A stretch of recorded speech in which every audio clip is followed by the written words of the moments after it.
cuadros de Georges de Latour, San Jerónimo leyendo y El tocador de zanfonía. Gracias. Pues, muchas gracias, Nuria, y muchas gracias a todos el staff de la Fundación de Amigos y a todos los amigos del Museo del Prado, que son los que hacen posible no solo estas actividades, sino otras muchas, contando también la compra de pintura, que quizás sea para nosotros, por lo menos dentro de los departamentos de conservación, lo más ilusionante de cuanto se hace en los amigos. Efectivamente, vamos a hablar de Georges de Latour y vamos a hablar de dos de sus pinturas, las dos que conserva el Museo del Prado, que es para mí particularmente, pero para todos, yo pienso, algo muy emocionante. Georges de Latour se ha convertido en el pintor fetiche, podríamos decir, del barroco francés. Ha destronado en este Olimpo al que hasta ahora lo había sido, que es Nicolas Poussin. Poussin había sido tradicionalmente, desde el siglo XVII, el pintor más importante del XVII francés. Ya no lo es, ahora lo es Georges de Latour, en unas circunstancias ciertamente curiosas. Es un caso único, absolutamente único en la historia del arte. Ahora explicaré por qué. Y quizás lo más sorprendente de todo ello es que lo es con uno de los catálogos más reducidos de toda la historia de la pintura también. Se conservan unas 40 pinturas indudables de su mano, se conservan bastante más dudosas, se conservan muchas copias, pero indudables, como las dos que tenemos nosotros, pues se conservan más o menos 40, lo cual da una idea también de la importancia de la exposición que aquí planteamos, porque trajimos 31 de sus más importantes, las más importantes de ellas. Y en un número muy crecido, ya digo, 31 con respecto a 40, lo cual hace prácticamente el total de las obras que pueden viajar. Eso es una circunstancia añadida que hace más sorprendente el lugar olímpico, como decía antes, que ocupa Latour en el barroco francés y en el barroco, en términos más generales, en el barroco europeo. Titulé Un acierto y un descubrimiento. Naturalmente se trata de las dos pinturas. El acierto, lo puedo decir porque yo no trabajaba entonces en el Museo del Prado, es el tañedor de zanfonía o de zanfona, que el Museo del Prado entonces, ahora hablaré de las circunstancias de su compra, pues tuvo el enorme acierto de salir al mercado internacional, a un mercado mucho más caro y mucho más concurrido, como es el mercado internacional, apostar por un artista que entonces no tenía la celebridad que ahora tiene y comprar la pintura, ¿no? Eso fue el acierto. El descubrimiento fue, como decía Nuria hace un minuto, el descubrimiento del añorado José Milicua, que tuvo la vista de descubrir que se trataba de un auténtico Georges de Latour, no de una de las numerosas copias que existen de esta pintura, de este artista. Si hace unos años hace 20 años habría sido imposible proyectar ante ustedes una diapositiva como la que tienen, dos publicaciones del Museo del Prado que hacen alusión a un artista francés del que hace unos años el Prado no tenía ninguna de sus pinturas. Ahora podemos mostrar con orgullo las portadas de las dos exposiciones que ya el Museo del Prado le ha dedicado a este artista. La primera, que es la que tienen ustedes a la izquierda con motivo de la compra del tocador de zanfonía. La segunda es esta última que concluyó, que cerramos durante el mes de junio y que ha sido una de las grandes satisfacciones que me ha deparado pues, mi estancia en el museo. Estas son las dos pinturas, las conocen ustedes sobradamente, pero se las pongo ya para que las tengan ustedes en la cabeza, en la retina. El tocador de zanfonía, de una fecha discutida, ahora hablaremos también de ello. Antes de la exposición tenía una idea de la pintura, después, y como consecuencia de la posibilidad del enorme privilegio que tuvimos de montar ese laboratorio, que fue en realidad la exposición, pues me permitió ver esta pintura en su contexto y comentar esta pintura y su contexto con los mejores especialistas de este artista y de la pintura barroca francesa. Y ahora mismo, como tendremos también la oportunidad de ver, pues considero que la cronología es completamente diferente de la que propuse entonces en la exposición. Esta es la segunda pintura, en realidad la primera en el tiempo, que es San Jerónimo leyendo, que es esa que don José, como le llamábamos cariñosamente en el museo, don José, pues tuvo el acierto de descubrir. Aquí tienen ustedes también, como modo de recordatorio, dos fotos de la exposición. Y podemos empezar por el principio de esta historia. La historia comienza aquí, la historia de Georges de la Tour, en un momento muy tardío, muy reciente, podríamos decir, como es 1915. Hasta este momento, hasta 1915, Georges de la Tour no existía. Como les decía antes a ustedes, se trata de un fenómeno único en la historia de la pintura, la desaparición absoluta y total de un artista, de un gran artista, de un artista realmente de talento. Es algo que no había ocurrido antes. Existe el caso de otros artistas, concretamente hablando de pintores barrocos, existe uno paradigmático que es el de Caravaggio, que tuvo un éxito extraordinario en vida y poco tiempo después, más o menos hasta 1630, que luego cayó en un enorme descrédito, pero no en el olvido, en un enorme descrédito. Caravaggio permaneció ahí para la crítica, para ser denostado, para ser propuesto siempre como contramodelo, como aquello que no se debía imitar, aquello que no se debía hacer. El caso de un artista que había desaparecido radicalmente, que no existía, es, como digo, único en el mundo. En 1915, durante la Primera Guerra Mundial, un historiador de arte alemán, Hermann Voss, tuvo el tiempo, la paciencia y el enorme acierto de asociar tres pinturas y una estampa con una documentación que había sido publicada pues más o menos unos 40, 50 años antes por un historiador local lorenés que había identificado, que había encontrado unos documentos en un archivo local, como digo, y que de un tal Georges de la Tour, del que nada sabía, y daba esos documentos a conocimiento de los especialistas por si alguno tenía algo más, o conocía algún documento más, o llegaba al conocimiento de alguna pintura, pues que pudiera poder disfrutar también de esa información. Lo hizo en 1915 Hermann Voss, que describió, como pueden ustedes ver aquí, o en las fotografías de los cuadros reales, describió un artista muy nórdico, muy holandés, que se dedicaba fundamentalmente o exclusivamente entonces, tal y como era creído, a las pinturas nocturnas. El propio Hermann Voss tuvo el enorme acierto, unos años más tarde, 16 años más tarde, en 1931, de publicar otro artículo, también muy breve, el que les he puesto antes son 2 hojas, pues también muy breve, en el que ampliaba el conocimiento de este artista con más pinturas que mostraban que no solo era un artista que pintaba nocturnos, sino que también era un pintor de diurnos.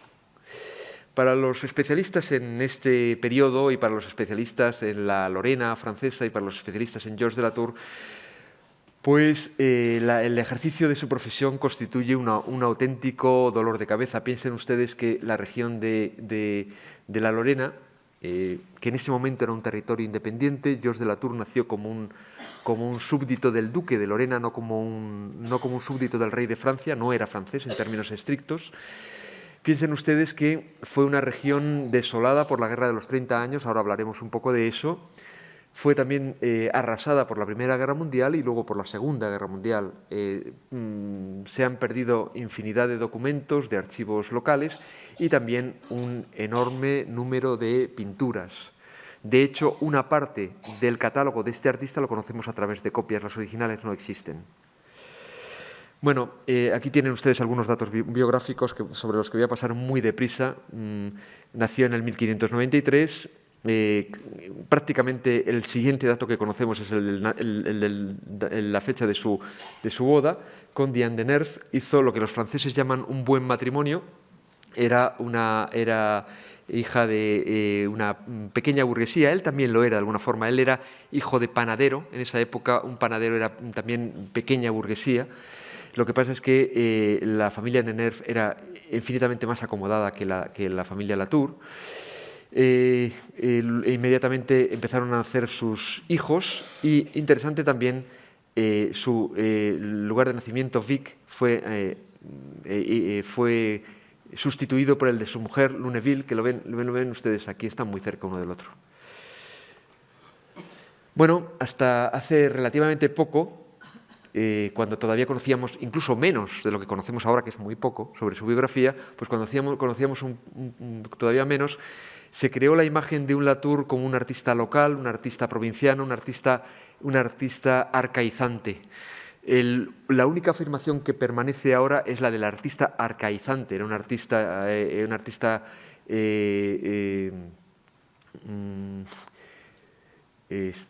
caravallesco, cuando el caravallismo había ya desaparecido de Europa. Él continuaba siéndolo, como es también caravallesco y como es también retardatario.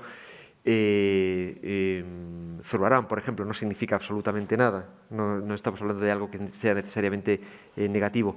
Lo que ahora sabemos, gracias a la poca documentación que existe, es que tuvo un cierto éxito. En primer lugar, tuvo un prestigio social, tuvo también ayudantes. La toma de un ayudante significa, por una parte, que tenía dinero para pagarlo, es decir, había logrado cierto acomodo económico, y por otra parte que tenía suficiente nivel de encargos como para necesitar que alguien le ayudara, ¿no? Sabemos a través de más documentos que tuvo al menos 4 o 5 ayudantes más. Esto es importante. Tuvo un hijo, Etienne, del que no sabemos absolutamente nada. Es otro de sus grandes agujeros negros. Sabemos que fue pintor, lo cual nos lo convierte en un personaje importante, pero no hemos conseguido individualizar ninguna de sus pinturas. No sabemos quién es Etienne. Hay pintores de su entorno, copistas o imitadores, que tienen mano y personalidad. Quizás alguno podría ser Etienne, pero ahora mismo no lo sabemos.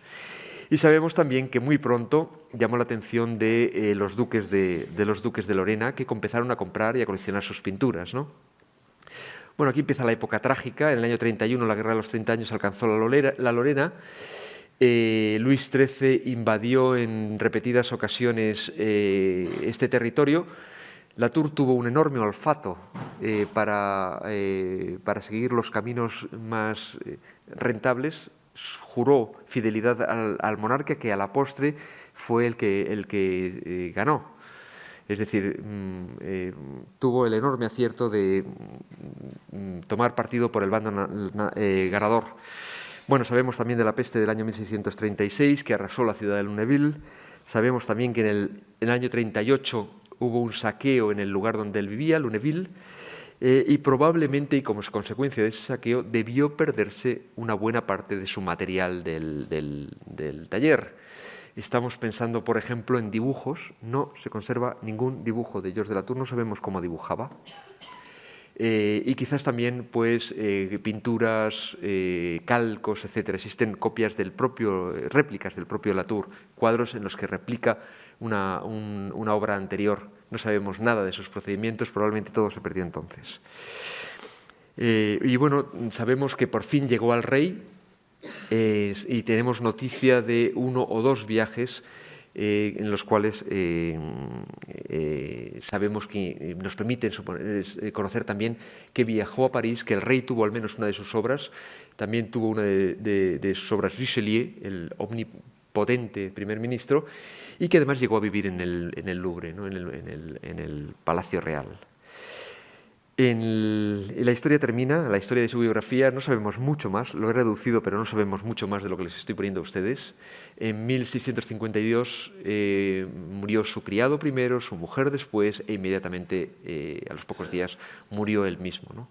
La historia concluye en el año 1692, donde la saga de los Latour termina con la muerte de Etienne, que poco después de la muerte del padre había decidido renunciar a su oficio de pintor y se había convertido en un burgués que únicamente intentaba sacar el máximo rédito de las entonces sus muchas propiedades. Bueno, la pintura. También voy a pasar rápidamente, porque la pintura la tienen ustedes relativamente fresca. Únicamente creo que es un recorrido imprescindible para poder ubicar los cuadros del Prado. Quizás la historia del Latour que conocemos empiece aquí. Esto hay dudas sobre la cronología, sobre la ordenación en las pinturas de Latour. Tenemos dudas en 2 sentidos diferentes. En primer lugar, no somos capaces de colocar un cuadro detrás de otro, este es más temprano que este es más tardío que este otro, tenemos todavía muchísimas dificultades en eso, y desde luego tenemos unos problemas terroríficos para datar las pinturas, porque son muy pocas las que él dató. Hay algunas, pero los números no se distinguen bien, y prácticamente tenemos una pintura datada de su mano segura y datada sin ningún género de dudas. Con una pintura datada es imposible hacer un recorrido cronológico de un artista, como pueden ustedes imaginar. Son todo conjeturas, son todo suposiciones, lo cual por otra parte es lógico y es aceptable en un artista que se conoce desde hace solo 100 años. La historia del arte es una disciplina que viaja muy lentamente, y 100 años en el conocimiento de un artista es muy poco tiempo. Bueno, esta sería probablemente la primera de sus pinturas, esa es al menos esa es al menos mi opinión, pero si estuvieran aquí escuchándonos los dos grandes especialistas que conocen infinitamente mejor la obra de Georges de Latour, que vinieron para comentarnos sus cuadros durante la exposición, los dos estarían en absoluto desacuerdo. A ese nivel estamos hablando, ¿no? Yo pienso eso, ellos dos tienen opiniones completamente diferentes. Georges de Latour, este primer Georges de Latour, es un artista descarnado, es un artista que manifiesta y muestra la pobreza como ningún otro artista francés hacía en esa época. Es un artista que muestra en un primer plano dos mendigos, podríamos pensar que están comiendo un cuenco con guisantes como si no supieran cuál va a ser su próxima comida. Son personas que, ajenas a todo lo que les rodea, están pendientes únicamente en aquello que les interesa. Como digo, esta forma de pintar constituye un unicum en la época en Francia. Los franceses no pintaban de esta manera, ¿no? Aquí nos acercamos ya a uno de los temas que más nos va a interesar, que son estos tocadores de zanfonía. Este también es un cuadro muy temprano desde mi punto de vista en el Museo de Verges. Tuvimos la oportunidad de comprobar en la exposición que está en un estado de conservación malísimo y además está repintada en un porcentaje muy alto de su superficie, lo cual impide reconocer su calidad, que el día que se restaure será realmente esplendorosa. Es una obra de arte de primerísima calidad en Europa. Luego tendremos la oportunidad de volver sobre ello. Únicamente vean ustedes que insistiré sobre ello. También este recorrido cronológico me permite ir fijando algunos jalones. Georges de Latour es un pintor muy coherente, es decir, existe una serie de guías que podemos ir persiguiendo a lo largo de prácticamente de toda su producción, no solo en los tipos físicos. Este, por ejemplo, nos recuerda extraordinariamente al tocador de zanfonía del Museo del Prado, sino en la forma de representar los personajes, el ambiente, el tono narrativo, etc. Luego tendremos la oportunidad de hablar de ello, pero quiero empezar también hablando de ello. Esta es quizás su obra de juventud más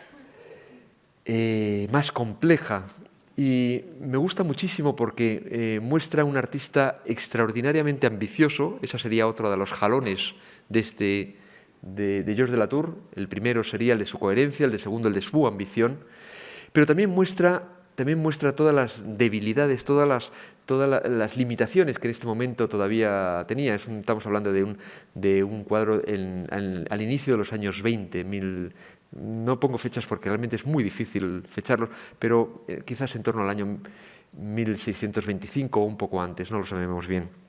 Vean ustedes que se trata de dos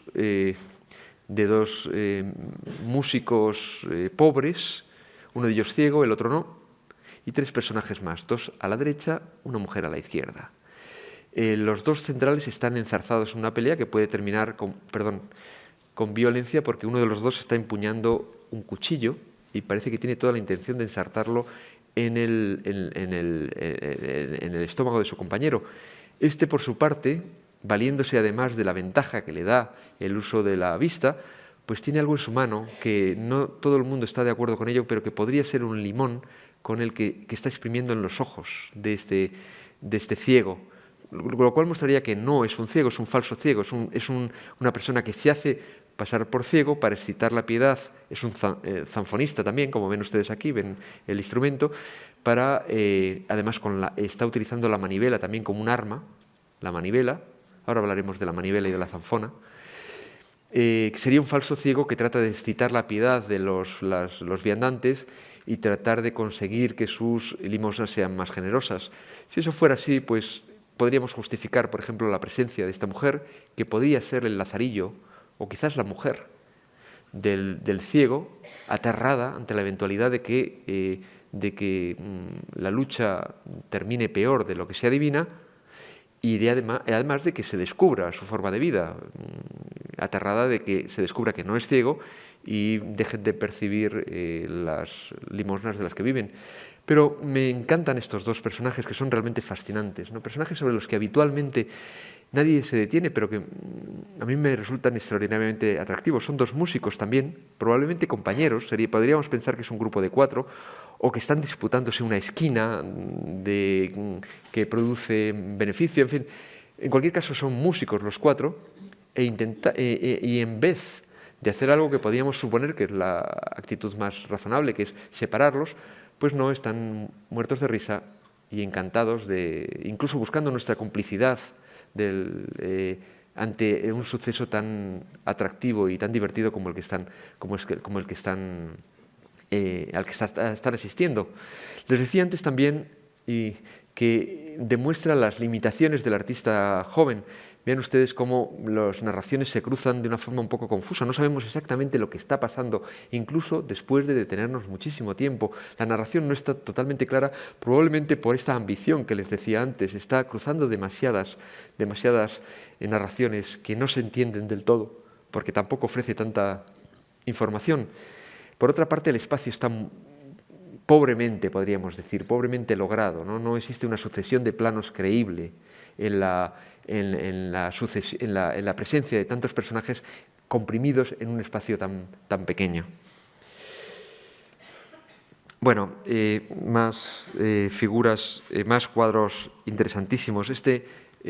Solo voy a hablar de él porque es el primer nocturno que se conserva, quizás del año 25-27.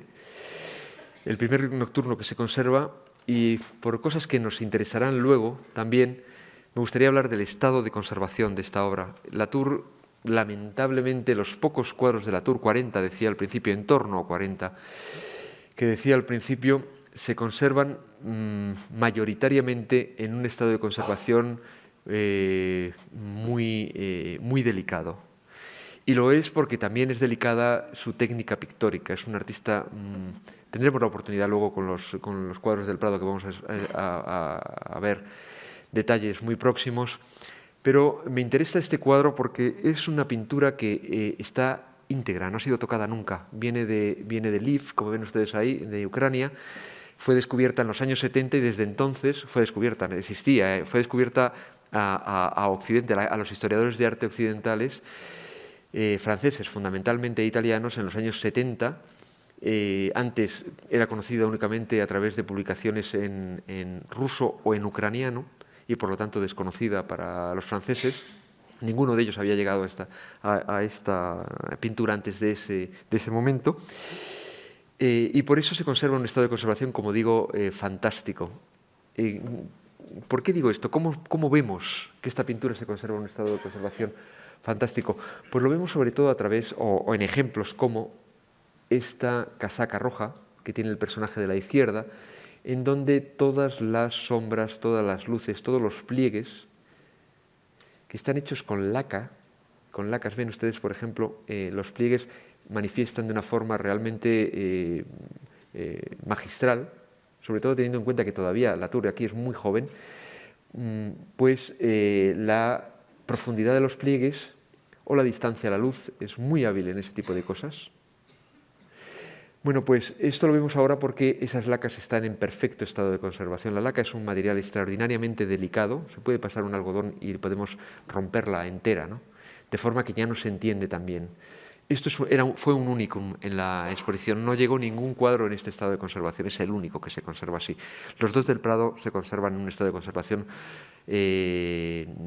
mucho más delicado, como digo. Esto es un milagro, realmente, es un milagro. Y aquí por fin tenemos el primero de los nuestros, lo coloco aquí, luego hablaremos más de ello, pero lo coloco para que se vea en su contexto, en qué ambiente hay que mirar nuestras pinturas, ¿no? En un Georges de Latour todavía un poco rudo, que todavía le encanta manifestar estos tipos populares, con una técnica, bueno, lo de la técnica que hablaremos luego, pero nos podemos quedar ahí.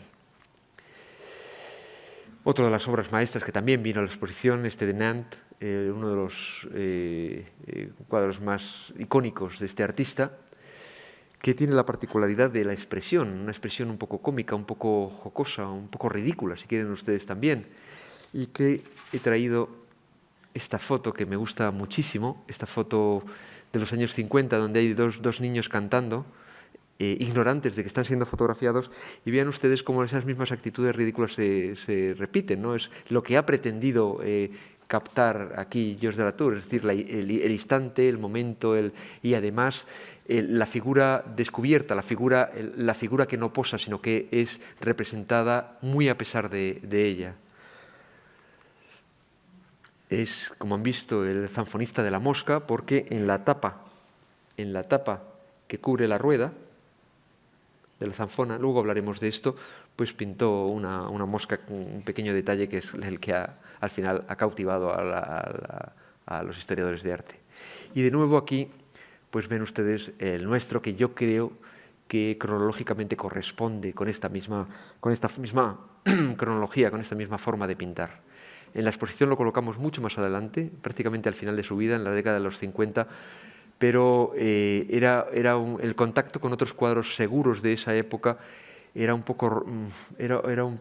crujía un poco, no se acomodaba perfectamente a esta forma de pintar, que como ven ustedes pues pueden reconocer perfectamente lo que hemos visto hasta ahora, ¿no? Y bueno, una sucesión de obras maestras ya de la pintura, una sucesión de obras maestras por la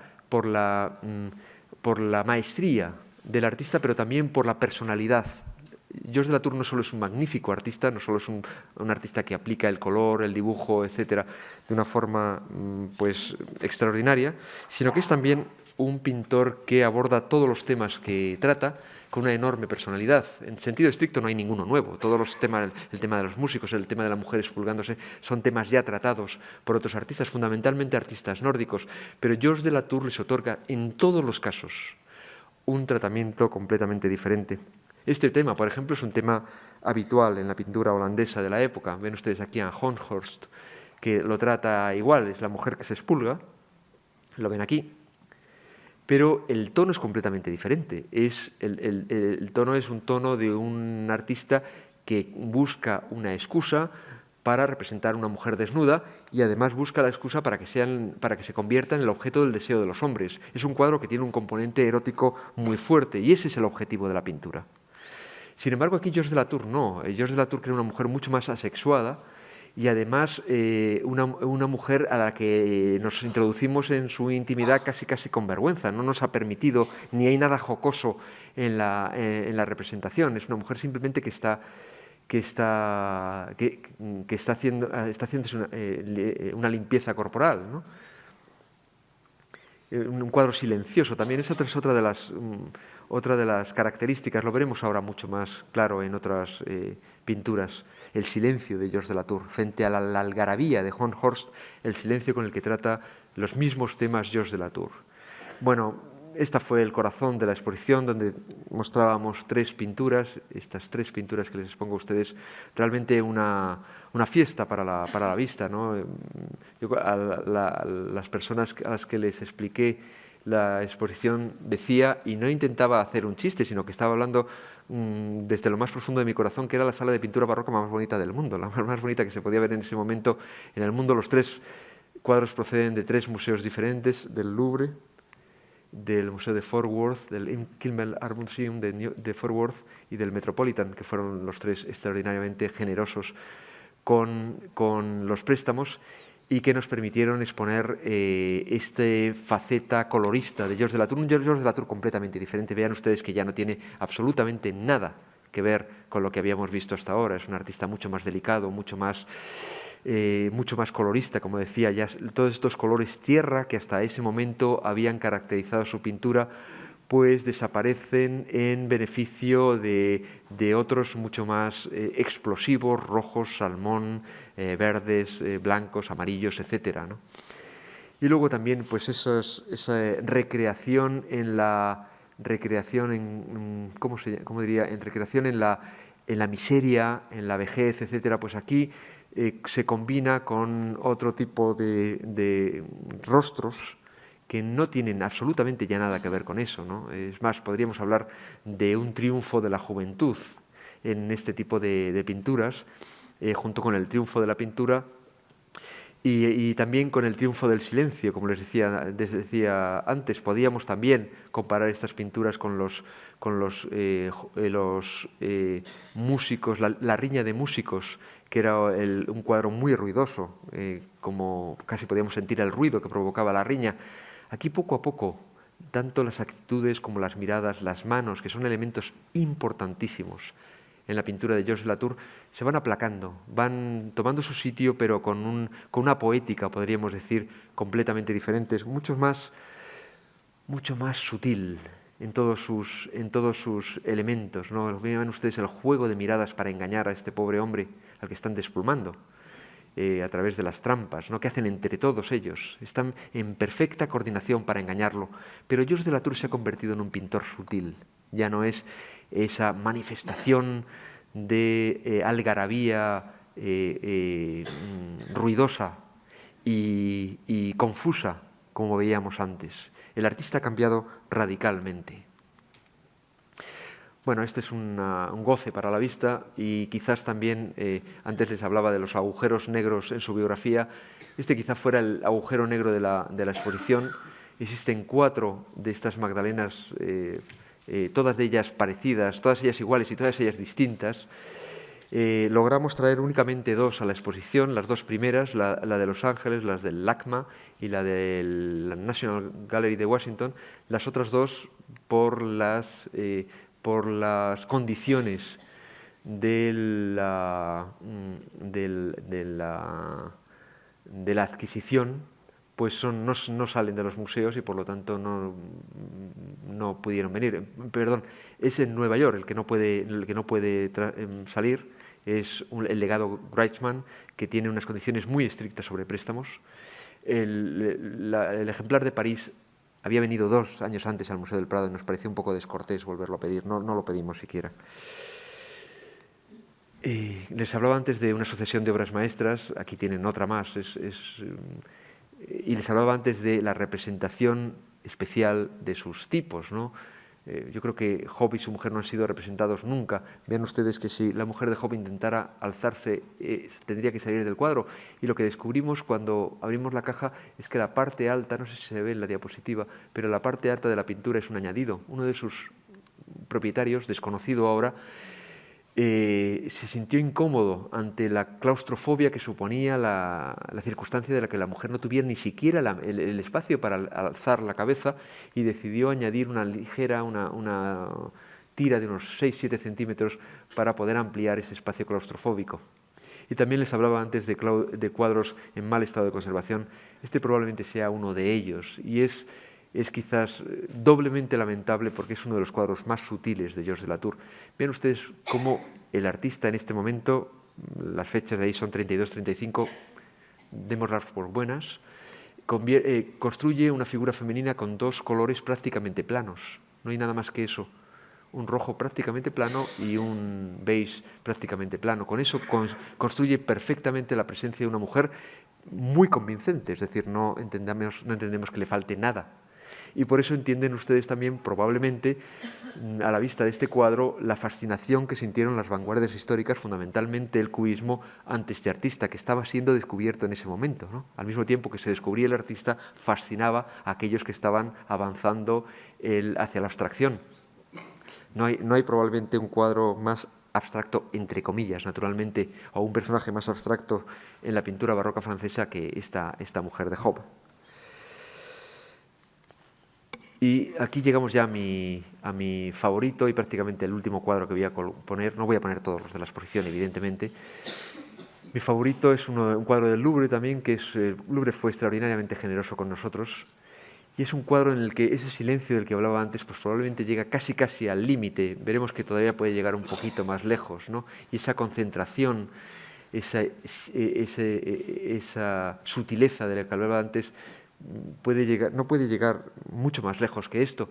Es un cuadro de religión, aunque nada en el cuadro nos permita suponerlo. Es, como ocurre, por otra parte, muchas veces en Georges de la Tour, es un pintor, los franceses han acuñado el término de religiosidad laica, y me parece un término extraordinario para este artista. Nada nos permite suponer que estamos ante un cuadro religioso, pero es San José con el niño, evidentemente. Y vean ustedes cómo construye la sensibilidad, cómo construye la narración de esta pintura Georges de la Tour. Lo hace prácticamente en 2 centímetros de la pintura. Es lo que me parece más admirable y poético de esta pintura. Es realmente el ojo de San José, un ojo acuoso que se vuelve hacia su hijo, al que mira. El hijo permanece ajeno completamente a la vida que va a llevar, a la vida con el sacrificio que eso supone. Permanece totalmente ajeno porque todavía no tiene edad para conocerlo, pero el padre ya es perfectamente consciente de lo que va a ocurrir. Y de hecho, toda la pintura es una prefiguración de la Pasión de Cristo. Vean ustedes cómo en otro alarde extremo de sutileza por parte de este artista. Vean ustedes que estamos trabajando prácticamente con una cruz a la que está haciendo los agujeros, la maza para clavar al propio Cristo, ¿no? La maza para clavar a Cristo, ¿no? Es decir, se trata de una prefiguración de la Pasión. O detalles como el de la mano, la tierna mano del niño con la que crea una transparencia por su proximidad a la llama. Y el final de la historia es este cuadro, que fue descubierto también hace relativamente poco tiempo, apareció como anónimo en una subasta parisina. Rápidamente los muy buenos especialistas que existen en París se dieron cuenta de que era un Georges de la Tour muy tardío y por eso difícilmente reconocible. Es probablemente su última obra, ¿no? Una obra que, bueno, pues tentativamente se fecha ahí, entre el 49, 51, 52, que es cuando él murió, ¿no? Y donde todas esas características que hemos venido anunciando pues se revelan de una forma extrema. Hablaba antes del silencio, pues es la obra probablemente más silenciosa de Georges de la Tour. También de un artista que camina, eso creo que no lo he dicho, un artista que camina hacia la monocromía. Este cuadro es prácticamente un cuadro monócromo, son marrones en el segundo plano y colores miel que definen distintos tipos de miel que definen la piel del santo. Prácticamente la actividad humana, como en el anterior, ha desaparecido. Lo único que vemos es una mano que se alarga para dar de comer al corderito. Y quizás lo más sorprendente de todo es que siendo una figura única, su rostro está prácticamente velado, de forma que no conocemos muy bien cuál es su estado de ánimo. Lo cual también, teniendo en cuenta la naturaleza religiosa de esta pintura y que se trata, como digo, de un cuadro donde aparece solo un personaje, pues resulta algo por lo menos sorprendente. Bueno, les hablaba antes de un artista coherente. Vean ustedes, por ejemplo, cómo representa los tipos físicos masculinos, todos ellos encerrados en cajas. ¿Lo ven ustedes? Encerrados en cajas, de una forma agobiante, con los muros muy cerca de la espalda de los personajes. No da ninguna salida al exterior. No hay en toda la pintura de Georges de la Tour un paisaje, no hay una hierba, no hay nada que nos permita acercarnos a la naturaleza. Hay piedras lunares, cuyo significado simplemente se nos escapa. Y es también un artista donde solo existe la figura humana. Es decir, más allá de eso existen piedras, no existe mucho más allá de eso. Vean ustedes, por ejemplo, que este zanfonista pues tiene un perro. Naturalmente sabemos que los perros hacían gracietas también con los que intentaban conseguir mejores limosnas. Aquí también pues hay un corderito. Aquí, esto sí que lo hemos visto, tenemos otro segundo corderito. Los dos parecen bastante inevitables teniendo en cuenta las iconografías que tratan. Otra iconografía inevitable, la del San Pedro, con su gallo, si no es difícilmente reconocible. Luego hemos hablado de la mosca en el zanfonista de Nantes. y las dos pulgas de esta mujer, la que aplasta con sus dedos y la que está un poquito más abajo. Esa es toda la actividad vital que existe en sus cuadros. Es un pintor obsesivo y llega a obsesionar. Yo tengo que decirles a ustedes, bastante obsesionado. Ese es mi despacho. Ese es mi despacho. Ese es lo que yo veo todos los días cuando estoy sentado. Esa foto está tomada con mi teléfono móvil desde mi silla. Es lo que yo veo todos los días desde hace un par de años. Y eso es la parte que veo desde detrás. Es la parte que veo cuando llego al despacho. Es un artista, ya digo, por todos los misterios y por toda la fascinación que ejerce un personaje tan particular, ¿no? Nosotros somos muy afortunados porque tenemos estos dos. Ahora mismo conseguir un Latour es prácticamente imposible. Parece como si se hubiera cerrado el grifo. De hecho, el último que ha aparecido es este. Antes había un goteo. Era un goteo pequeño, pero siempre aparecía algo. Cada 3, 4 años aparecía algo. Un Georges de Latour nuevo por el que todos los museos del mundo se tiraban para adquirir. Bueno, los museos y los particulares. Hay particulares riquísimos que buscan. De hecho, una de las pinturas, no, 2 de las pinturas que trajimos al Museo del Prado todavía están en manos de particulares. Pero prácticamente ya no existe la posibilidad de comprar. Es decir, aun teniendo todo el dinero que puede tener un museo norteamericano o los museos orientales, que son los que están tirando ahora mismo del mercado, pues no existe. Por lo tanto, se trata de uno de los pintores que más tirón tienen en el mercado. Ahora mismo cualquiera de estos cuadros podría costar una auténtica fortuna. Y el Museo del Prado los consiguió pues bastante bien. De eso hablaremos ahora también. Voy a hablar en primer lugar de El zanfonista. En la exposición aparecía, bueno, entrábamos por aquí, veíamos, era un recorrido cronológico en 5 ámbitos. Este era el último ámbito, aquí estaba la salida. Bien, este era el lugar donde estaba el cuadro, creo que se lo he señalado, efectivamente. Ahí es donde estaba nuestro cuadro, es decir, prácticamente al final, uno de los últimos cuadros. Ahora yo pienso que su lugar es ese, es decir, prácticamente uno de los primeros. Estábamos completamente equivocados. No tiene ninguna de las características de los cuadros que le acompañaban. Es decir, no podemos comparar nuestro Georges de Latour con, por ejemplo, el San Juan Bautista del final. No tiene absolutamente nada que ver, ni en la forma de aplicar el color, el dibujo, ni en la poética, decía antes, en la forma de representar el tema. No tiene nada que ver, sin embargo sí que tiene mucho que ver, está muy cerca de este otro cuadro. Realmente era algo tan obvio como eso, era cuestión de colocarlos uno junto al otro y decir, bueno, pues en realidad a quien se parece es a este. De eso tengo muy pocas dudas ya. La pintura fue subastada en Christie's, en Londres, el 13 de diciembre de 1991. Había sido subastada una vez antes, la había comprado un coleccionista particular japonés que en ese momento la crisis japonesa de principio de los años 90 se vio obligado a vender. Por eso salió de nuevo en el año 91. El Prado, como decía al principio, tuvo ese acierto, por eso comprenderán ustedes perfectamente ahora el título de la conferencia, tuvo el acierto de salir al mercado internacional. Entonces el Museo del Prado tenía fondos del legado Villaescusa, afortunadamente, y pudo competir y lo compró. El Museo del Prado es un museo extraordinariamente transparente. He tomado estos datos de la página web del museo. Lo compró por 360.769.189 pesetas, que al cambio de hoy son 2.173.000 euros. Es decir, casi como si vamos por la calle y nos lo regalan, porque los museos ahora mismo darían lo que fuera por un cuadro de esto, alcanzarían precios realmente exorbitantes. Como ven ustedes, el protagonista, junto con el propio músico, es el instrumento, la zanfona. Esta quizás es la zanfona más, o zanfonía, o zanfoña, así es como lo llaman los gallegos. Zanfoña, lo pueden ustedes leer y ver de las 3 formas. Es un instrumento que ya prácticamente ha desaparecido, se conserva en Galicia fundamentalmente, hay algo en Cataluña y algo en el País Vasco, pero desconozco si existe en alguna otra parte de España. Es un instrumento muy simple. Vean ustedes que tiene una manivela, aquella que empuñaba el ciego, una manivela que hace girar, y con ese movimiento gira esta rueda cubierta por la tapa. Hemos visto que uno de los cuadros que hemos visto, la mosca estaba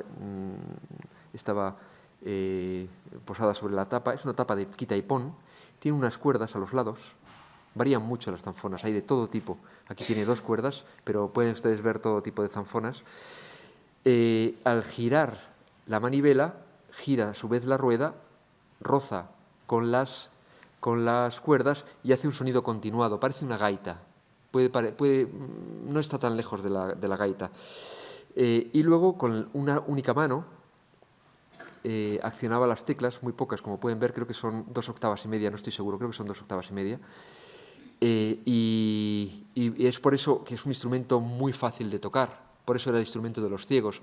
En el diccionario de Covarrubias pueden ver ustedes que se habla de que es un instrumento de pobres franceses, así es como se define, ¿no?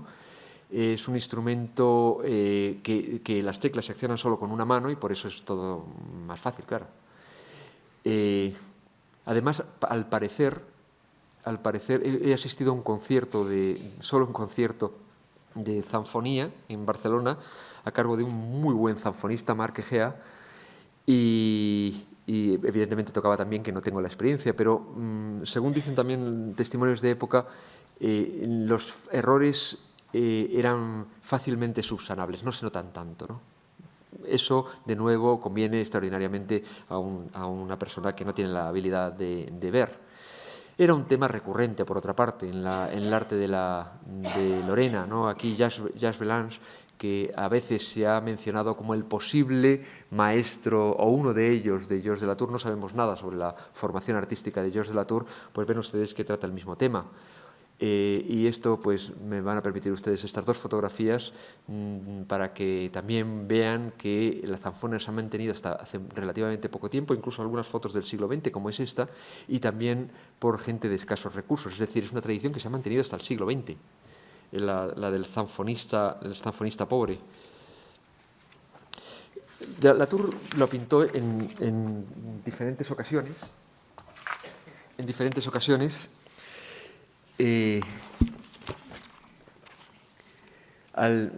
Las 2 de la izquierda ya las conocen ustedes.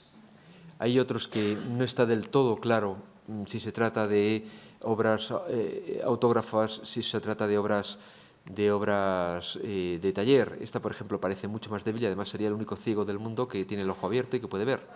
Pero parece ser que es el efecto de un restaurador que no conocía excesivamente la pintura de Georges de Latour y decidió colocarle un ojo que no correspondía a nada real, ¿no? Podría ser un original, no lo sabemos ahora mismo. El día que se limpie y se le quiten todos los repintes, pues podremos comprobarlo. Tengo fotos de más cerca, como les había prometido. Pueden ustedes ver cómo pinta Latour en estos años, los años 20, 30, partiendo el fondo en 2, de forma que la parte de la cara la recorta sobre un fondo oscuro. Esto es una estrategia que utiliza bastante a menudo, creo que tengo una foto, sí, efectivamente, bastante a menudo, y que le permite además, pues, crear unas transparencias en la barba.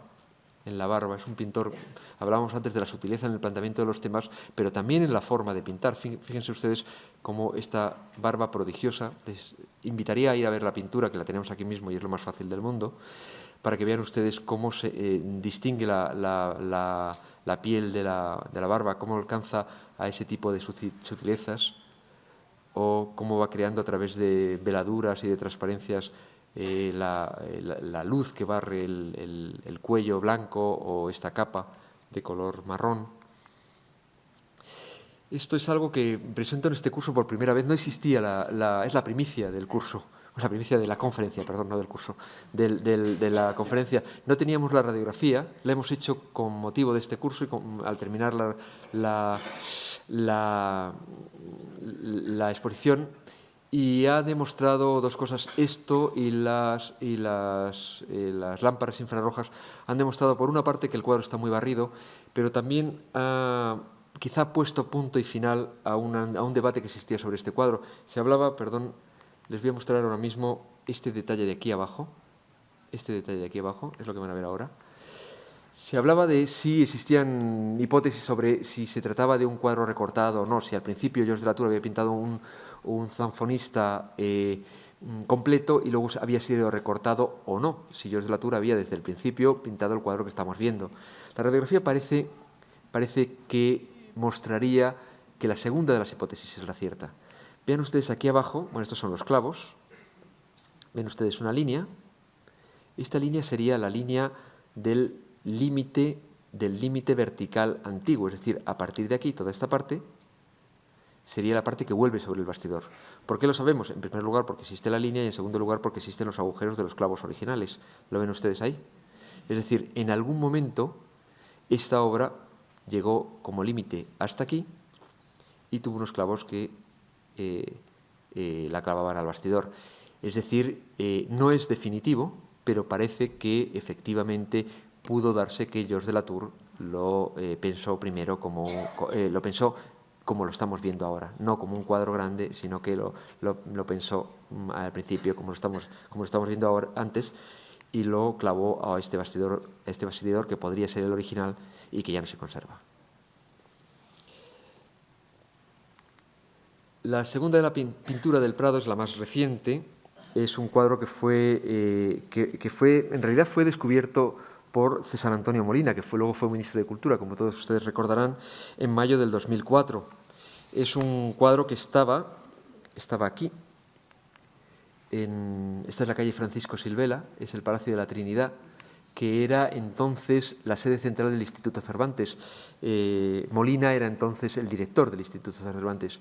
Molina tuvo el acierto de ver que había un cuadro allí que era mejor que los otros y mandó una fotografía al Museo del Prado. Él no sabía lo que estaba mandando realmente, él mandó una fotografía de un cuadro, no hay que quitarle méritos, tuvo el acierto de darse cuenta de que eso era mejor que otras muchas cosas que había ahí, que era lo suficientemente bueno como para molestar al director del Museo del Prado y mandarle unas fotos.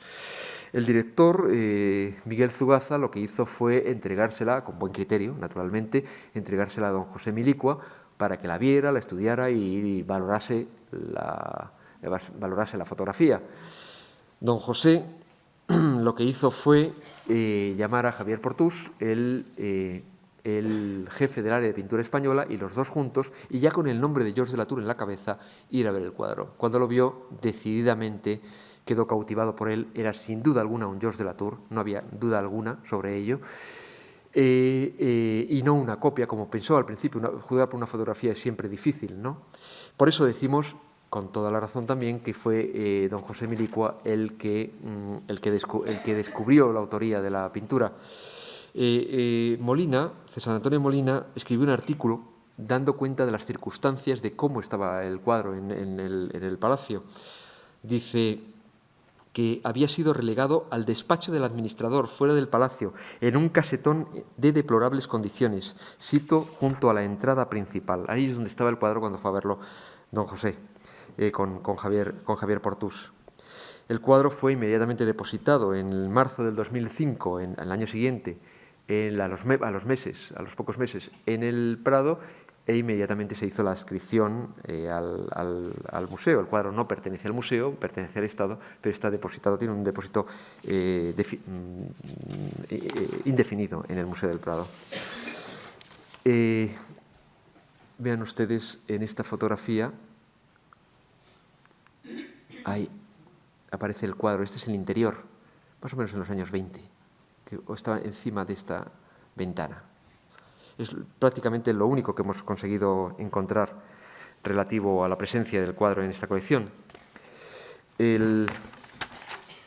Aquí tienen ustedes, no me resisto a colocar la foto de don José, el añorado don José Milicua, que tuvo tanto aprecio a este descubrimiento, a este cuadro, que cuando se hizo una recolección de sus obras, una recolección póstuma de sus obras, la portada fue precisamente este cuadro tan querido por don José, el cuadro que estamos tratando ahora mismo, ¿no? Lo cual, pues, también para nosotros es algo muy, muy emotivo.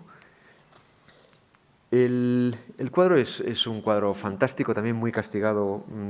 Fíjense ustedes, por ejemplo, aquí, que prácticamente vemos la preparación.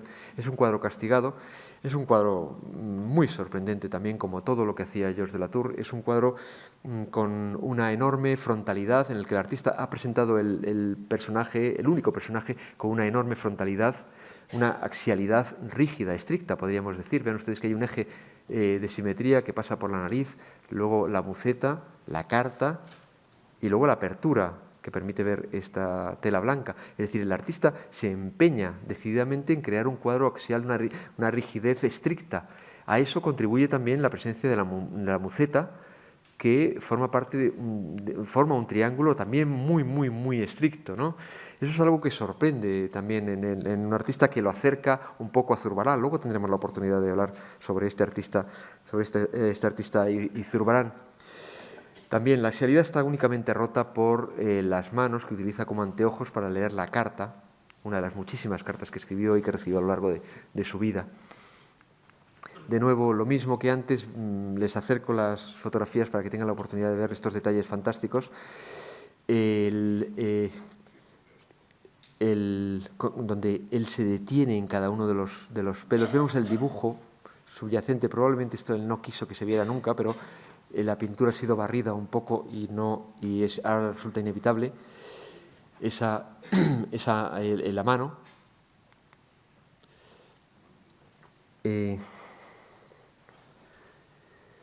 La carta, que a mí me encanta porque es un detalle de un artista inteligente, ¿no? Hablamos de artistas que son hábiles en la práctica de su profesión, pero también hablamos de artistas inteligentes. Georges de Latour es un artista inteligente. Vean ustedes lo que ha hecho con la carta.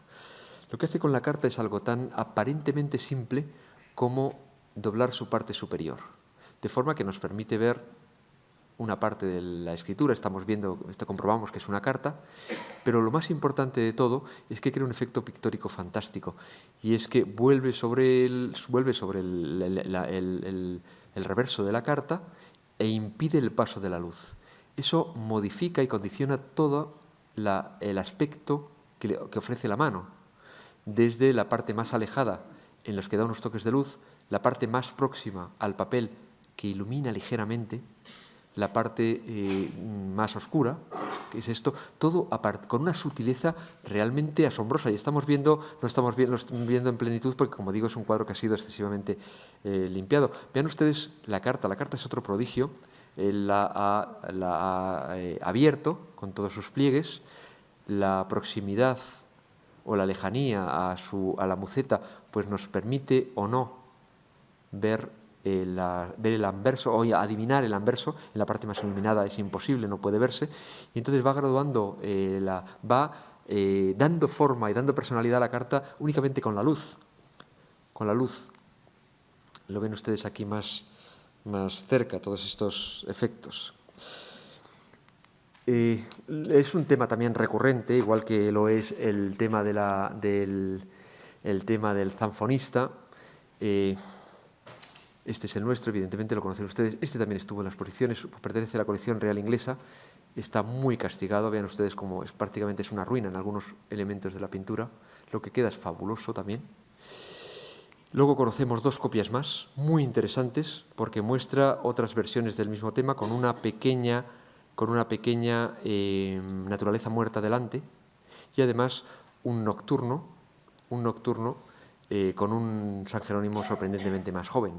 Ven ustedes, por otra parte, otra pintura que sí estuvo en la exposición, que es uno de los apóstoles del Museo Chrysler, que tiene algunos elementos que lo relacionan con el nuestro, empezando por el tipo físico del propio personaje representado, que debía ser un modelo concreto. Se ha hablado mucho de la cronología de esta pintura. Es un elemento debatido. Empezó el debate el propio Milicua, considerando que aquí leía el número 27, número que yo tengo que reconocerle, el número 27, que yo tengo que reconocerles a ustedes que tengo cierta dificultad en ver el número 27 ahí. Los mejores especialistas franceses, Pierre Rosenberg, por ejemplo, dijo, bueno, pues no sé si pone 27 o no sé si aunque ponga 27 o no se refiere a la fecha, pero aunque no lo sea, se acomoda perfectamente a la cronología que yo creo por cuestiones estilísticas.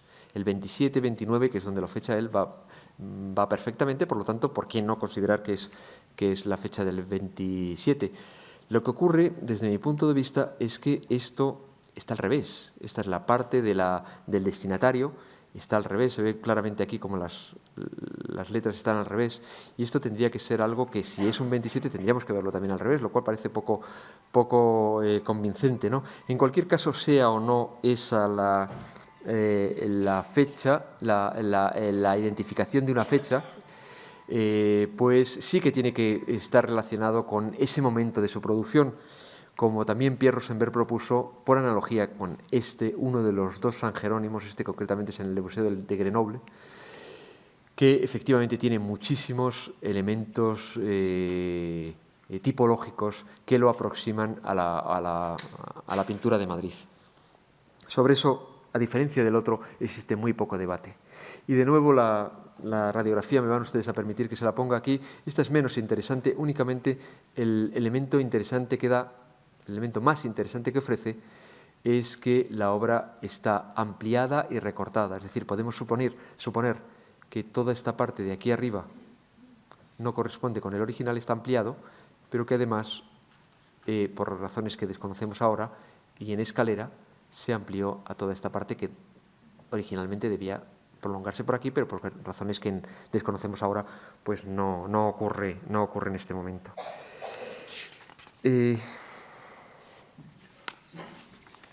Paso rápidamente, porque el tiempo se acaba, al reverso de la pintura. Hemos visto la radiografía, ahora vemos el reverso. El reverso es muy interesante. Tiene dos inscripciones. La primera, muy grande, Duquesa de Uceda. La segunda, más pequeña, dice Zurbarán. Las tienen ustedes aquí más grande, Duquesa de Uceda, no hay duda, y Zurbarán. Empiezo por la segunda, Zurbarán. Eso es muy interesante. El cuadro, evidentemente, fue comprado en Francia y quizás fue comprado por un español, quizás relacionado con los duques de Uceda, pensando que estaba comprando un Zurbarán, lo cual no tiene absolutamente nada de particular. Otras pinturas del mismo artista, como por ejemplo este tañedor de zanfonía, fue atribuido a, como pueden ver ustedes aquí, a Rivera, lo ven ustedes ahí en la inscripción, pero también fue atribuido a Maíno, a Velázquez, a Herrera el Joven, y a otros artistas que ahora mismo no recuerdo, españoles, hasta 6 o 7 artistas españoles diferentes en momentos distintos de su historia. Vean ustedes la perplejidad de la crítica francesa para aceptar que una obra de esta naturaleza no era de un español. Era en ese momento, cuando fue más o menos finales del siglo XIX, principios del XX, una obra tan desgarradamente realista estaba identificada necesariamente con un pintor español y no con un francés, de ninguna manera. El paradigma, como he dicho, de la pintura francesa del siglo XVII es un pintor clasicista como es Poussin. Volvemos aquí y ya podemos entender el sentido de este Zurbarán. Probablemente fue identificado como tal. Podemos pensar de una forma lícita o ilícita, eso lo sabemos. Alguien pudo pensar de buena fe que se trataba realmente de Zurbarán, o quizás le colocaron este nombre para tratar de vendérselo a un español. Eso no lo sabremos nunca. El segundo elemento es probablemente mucho más interesante, Duquesa de Uceda, porque sin duda alguna lo que está mostrando es el origen de la pintura, ¿no? Sabemos